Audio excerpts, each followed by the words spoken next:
आज का हमारा स्टेपलाइन किट का क्वेश्चन, इसका नाम है दिल। Question number 104। Question number 104। DIL। दिल। अब सबसे पहले बात समझना, बड़ी क्रिटिकल बात है। हमने पहले जेसन किया हुआ है, आज हम दूसरा क्वेश्चन कर रहे हैं एम्प्लॉयमेंट का। आप देखेंगे ये बहुत बड़ा क्वेश्चन है, ये शुरू हो रहा है, ये चल रहा है। ऊपर एक पैराग्राफ है जिसमें लिखा हुआ है इतने दिन यूके में रहा, इतने दिन वहां गया, इतने दिन यहाँ गया, वगैरह वगैरह। फिर एम्प्लॉयमेंट की हेडिंग है। इसके बाद ये एम्प्लॉयमेंट एम्प्लॉयमेंट एम्प्लॉयमेंट एम्प्लॉयमेंट। फिर सेल्फ एम्प्लॉयमेंट की हेडिंग है। फिर अदर इनकम्स की बात है। आपको रिक्वायरमेंट पढ़नी है, 3 मार्क्स के लिए रिक्वायरमेंट है कि बताओ रेजिडेंट नॉन रेजिडेंट की कहानी। तो याद करो, एक वक्त था जब हमने यूके रेजिडेंट पढ़ा था। यूके रेजिडेंट पढ़ा था और इसकी हमने रिवीजन किट कैप्लान वाली के MCQ सारे किए थे। तो ये जो 3 मार्क का है, ये आप लोगों का होमवर्क है कि आपने ये पैराग्राफ जो है, शुरू जहां से क्वेश्चन हो रहा है, इस पैराग्राफ को तसल्ली से सुकून से पढ़ना है। और फिर इसका रिक्वायरमेंट 3 मार्क्स का आंसर देना है रेजिडेंसी वाला, कि ये यूके रेजिडेंट लग रहा है कि ये यूके रेजिडेंट नहीं लग रहा। तो ये तो होमवर्क हो गया। एम्प्लॉयमेंट इनकम हम निकालेंगे। रिक्वायरमेंट ऑल दो टैक्सेबल इनकम की है, लेकिन अभी हमें ट्रेडिंग इनकम नहीं आती। ट्रेडिंग इनकम हमारा नेक्स्ट टॉपिक है। जब वो आ जाएगी तो फिर क्वेश्चन कंप्लीटली हम सॉल्व कर पाएंगे। और इस क्वेश्चन में नोट नंबर 9 जो है, वो पेंशन से रिलेट करता है, पेंशन के चैप्टर से लिंक करता है। टेक्स्ट में यही सबसे बड़ा प्रॉब्लम है कि किट का क्वेश्चन उठाते हैं, अगर आप अकेले मेरे बगैर अभी इस लेवल पे एम्प्लॉयमेंट जहां तक हम पढ़ा है वहां तक, तो आप लोग फंसते हैं। आप पूरा क्वेश्चन सॉल्व नहीं कर पाते, आपको पता नहीं चलता कौन सी चीज लेनी है नहीं लेनी। ये टेक्स्ट का प्रॉब्लम है। Admitted, yes it is the problem. FR जब आपने पढ़ा होगा, कंसोलिडेशन टीचर ने पढ़ाया, सर ने पढ़ाया, कंसोलिडेशन की किट शुरू की, 20 सवाल कर डाले। रेशियो पढ़ाया, 10 सवाल कर दिए। ये टैक्स में ऐसा नहीं होता। टैक्स में जब तक सारी सोर्सेज ऑफ इनकम, यानी ये जो इंडिविजुअल पूरा है, वो जब तक ये पूरा नहीं होगा, यानी 15 से 18 चैप्टर, जो उस वक्त तक किट का पूरा क्वेश्चन बहुत ही कम मिलेगा जो आप पूरा कर पाएंगे। वरना हम जिस तरह पार्टली कर रहे हैं, हम ऐसे ही करेंगे। जब ये इंडिविजुअल पूरा होगा तो फिर वो लेवल आ जाएगा कि हम एक क्वेश्चन उठाएंगे और उसको हम पूरा निपटा देंगे। लेकिन हमने काफी हद तक उसको किया हुआ होगा तो फिर वो आपको इतना टाइम नहीं लगेगा। तो ये बताना बड़ा जरूरी होता है, तो मैंने आपको ये बता दिया। अब आते हैं इस क्वेश्चन पे। हमने एम्प्लॉयमेंट इनकम करना है, आपको मैंने वो तो होमवर्क कहा। क्वेश्चन हम पढ़ रहे हैं। दिल साहब जो है, उसकी एम्प्लॉयमेंट इनकम निकालनी है। तो सबसे पहले क्या लेंगे? Annual salary. क्वेश्चन कहता है 22-23 में दिलबाजी की एनुअल सैलरी है 2,90,000। पानी खलास। फिर बोनस है। दिल डायरेक्टर है कि नहीं है, कैसे पता चलेगा? मैंने कहा है टैक्स के पेपर में हर चीज मेंशन होती है, बस रूल याद होने चाहिए। देखो लिखा हुआ है, बाजी दिल इज द IT मैनेजर। ये जो दिल है, ये IT मैनेजर है। मैनेजर है मतलब डायरेक्टर तो नहीं हुआ ना। तो जिस पीरियड से लिंक करता है ये तो हमने देखा ही नहीं था। हमने क्या पढ़ा था? Other than directors. Other than director sir आप यूं कराते थे कि अर्लियर ऑफ सिलेक्ट करना, दोनों बोनस के दरमियान लाइन बना लेना। लाइन बना दी। डेट ऑफ इंटाइटलमेंट और डेट ऑफ रिसिप्ट। भाई डेट ऑफ पेमेंट है, रिसिप्ट किधर है सर? तो भाई एक बंदा पे करता है तो दूसरा रिसीव करता है, एक ही बात। दोनों डेट्स में से, अदर देन डायरेक्टर है ना, तो दो डेट्स में से अर्लियर ऑफ को सिलेक्ट करने का। तो कौन सी अर्लियर है? बोनस 1 के लिए देखो 16,200 वाली, 31 दिसंबर को मिला, 1 नवंबर को इंटाइटल हुआ। अर्लियर दुनिया में 31 दिसंबर 2022 पे ले आई थी क्या 1 नवंबर 2022 पे ले आई थी?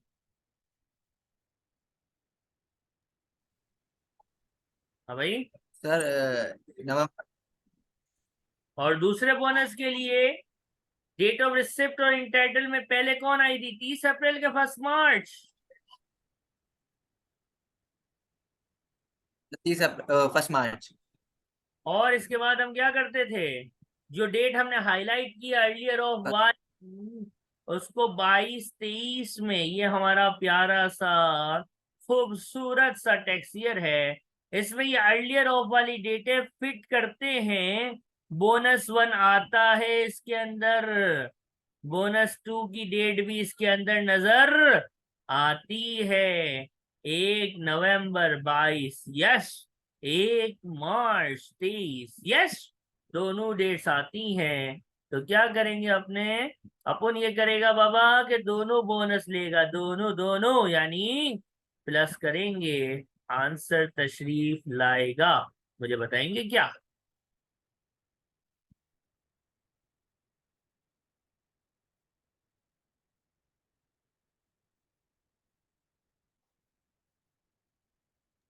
Sir 45,500। Okay, note 1, note 2 done. Any questions you can ask me sir. No sir. फिर है, कंपनी ने जिम जिम के पेमेंट कराए, कंपनी ने जिम की पेमेंट करी है हर्ब के लिए, ये क्या है?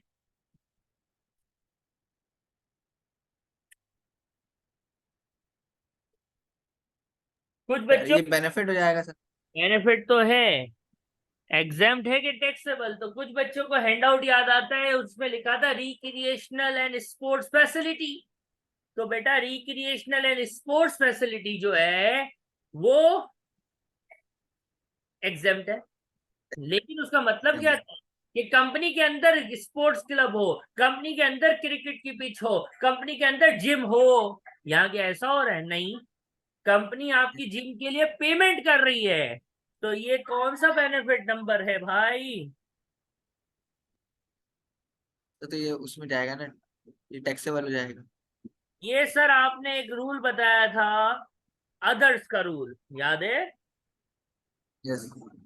अदर्स जो होते हैं वो सर आपने बताया था मार्जिनल कॉस्ट यानी वेरिएबल कॉस्ट के ऊपर क्या होते हैं, टैक्सेबल होते हैं। ये रूल मैंने लिखा है याद दहानी के लिए, बस हमें पेपर में ये लिखना है जिम, देश लगाया अदर्स, और आगे हमें पता है कि टैक्सेबल लिखना है। मार्जिनल कॉस्ट एक ही अमाउंट दी हुई है 780, तो 780 को मैं ऐड कर लेता हूँ। ये पॉइंट क्लियर है? Yes sir. इसके बाद क्या होगा, इसके बाद होगा अगला point, home entertainment system. Sir home entertainment या तो यूज ऑफ एसिड है या गिफ्ट ऑफ एसिड है, राइट और रॉन्ग? Yes sir. यहाँ पे क्या GAVE गेव का वर्ड नजर आ रहा है ना? नो नहीं। सर। इसका मतलब ये क्या है, use of entertainment yes. System. देखो जरा इसका वर्किंग इतनी शॉर्ट है कि ये इजिकल टू दबा के सेल के अंदर कर लेंगे। एक बात सुनो, जो यहाँ पे वर्किंग में लिखता हूँ ना वो सेल के अंदर होती है, ये मैं आपको बता रहा हूँ।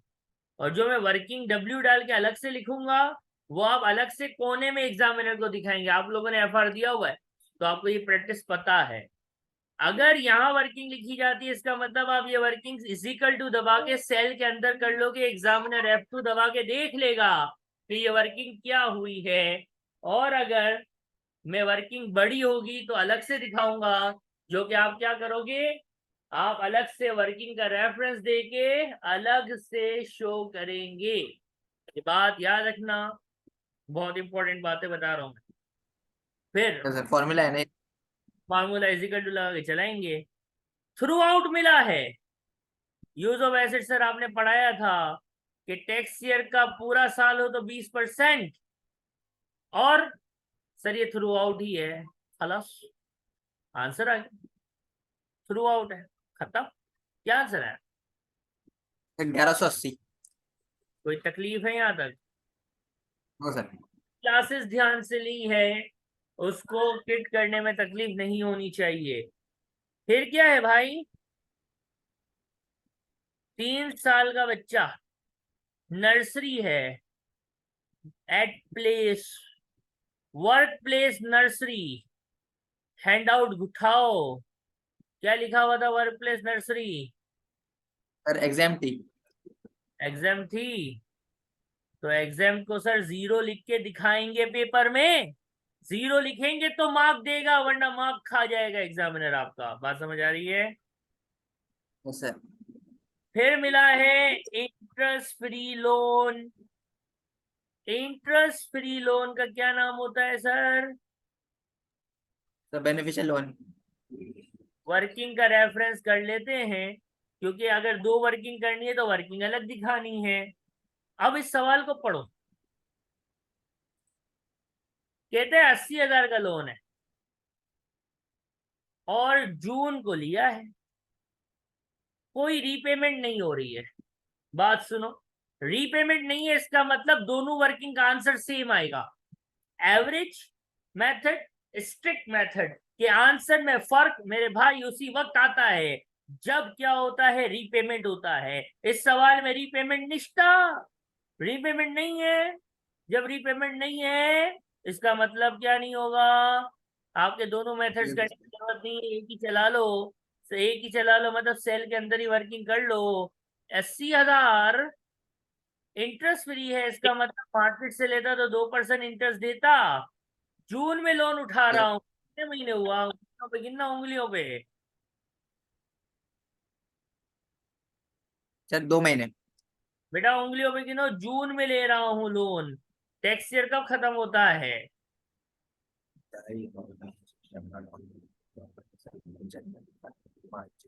सर 10 हो गए। हमेशा उंगलियों पे गिनना है।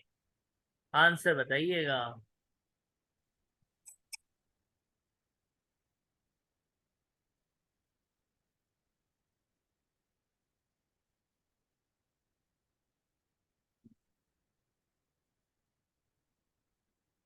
सर 133 वन 1333 आ रहा है। 333। की बात है। Yes sir. इसके बाद क्या है भाई? अगला नोट पढ़ेंगे।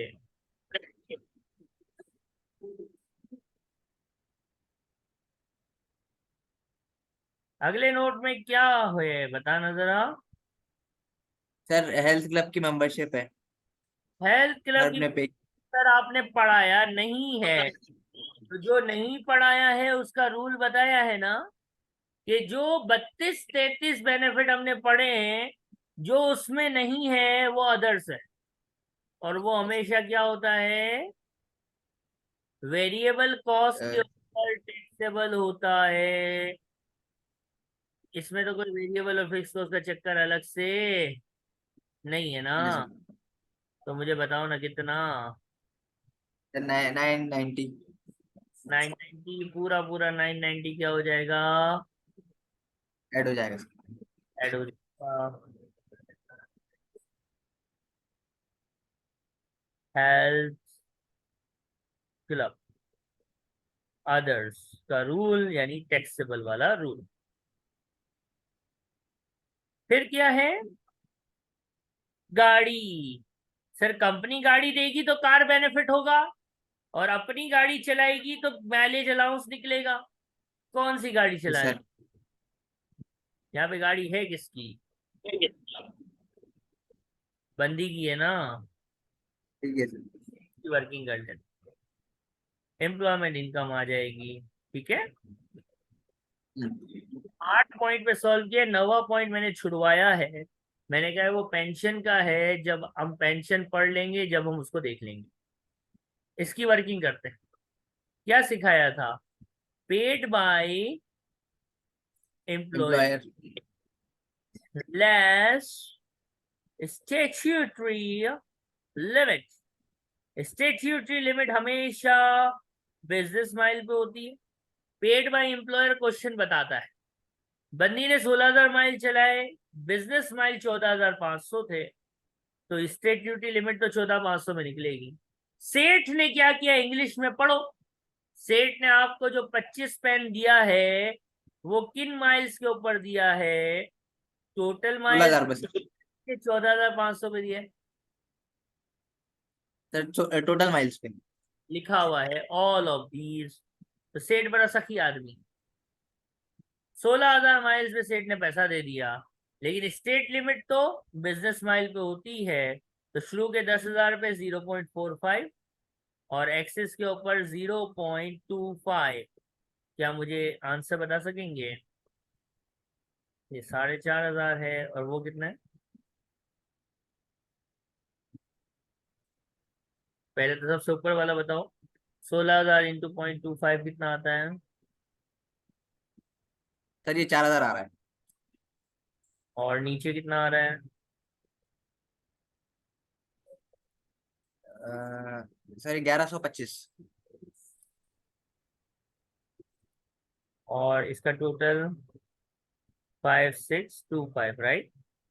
आंसर अगर माइनस में आ जाए तो ये अलाउड एक्सपेंस होता है, और प्लस यस में सर। आ जाए तो ये टैक्सेबल बेनिफिट होता है। ऐसा ही कुछ पढ़ा था। Yes sir. चलो ये आंसर क्या प्लस हो है? जाएगा। Employment income.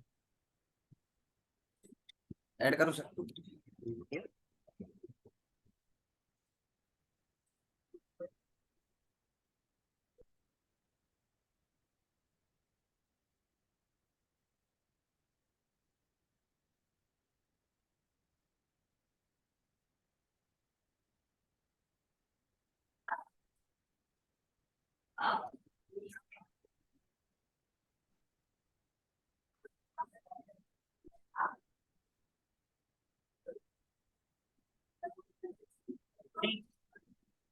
378, ये इसकी एम्प्लॉयमेंट इनकम आ रही है। ठीक हो गया?